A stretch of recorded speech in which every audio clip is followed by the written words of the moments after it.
Well, Newsmax might not be the alternative network that you thought it was, especially after a heated incident went down between one of the Newsmax anchors, Bob Sellers, and Mike Lindell of MyPillow. We're going to get into all the details of it, guys, but really quick, let me just say this. YouTube has come after me. They have completely demonetized this channel now. They said that I'm too harmful for them. So my revenue is gone from here, guys. I need your help now more than ever. If you're able to help support, guys, I recommend you go sign up on Patreon for as little as $5 a month. Patreon.com/conservativetruth. That link in the description right now gets you access to all the bonus content. But soon we might be moving all the content over there if we're completely kicked off of this platform. It's highly possible that it could happen.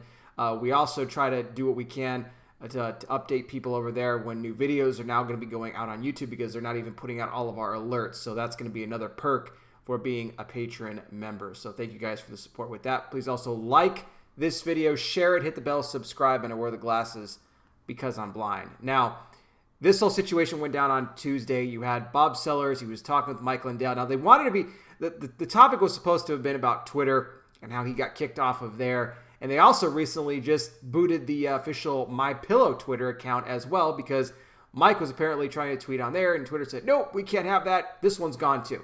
The purge continues.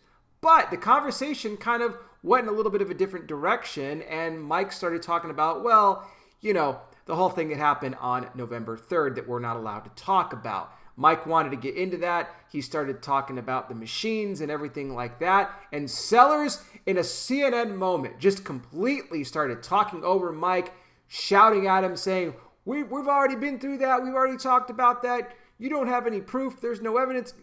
We can't do that, Mike. We need to move on. We need to talk about Twitter. And the whole thing was just an embarrassment. I felt so bad for Mike Lindell having to go through this. Sellers then, even at the end of this exchange, even got up and left his seat after it was all said and done. I mean, just a disgusting display. This is supposed to have been a conservative outlet, you know, and Mike Lindell is supposedly this big friend of the network, and you got Sellers that storms off here. This was just such an embarrassing moment. But Sellers has come out now, and I guess he's issued an apology, although it kind of seemed like he was just kind of more, apologizing for the situation, not directly to Mike. Now, he said in his statement that he thinks that he could have handled his actions better. He didn't handle it professionally. He mentioned how they were supposed to talk about Twitter, and then Mike started talking about the other you-know-what stuff that we're not allowed to talk about. And he goes, it escalated from there. He mentioned that Mike was a friend of the show, and then Mike even appeared on the show, not on a Sellers show, but on another Newsmax show the very next night. So obviously Mike Lindell is still willing to work with Newsmax, even despite this whole volatile situation that took place.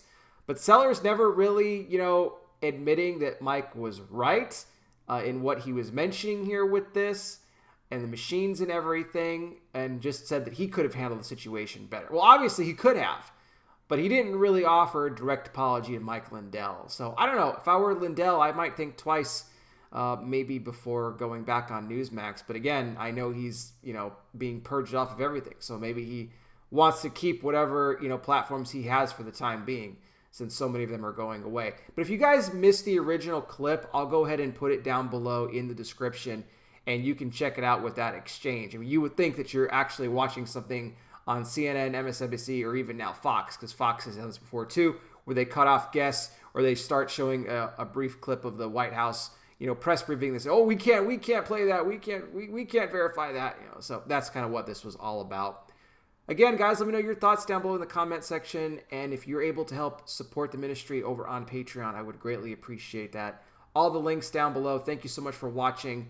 I really do appreciate it. I'll be back with more. You guys take care. Please be safe out there. God bless each and every single one of you, and I'll talk with you soon.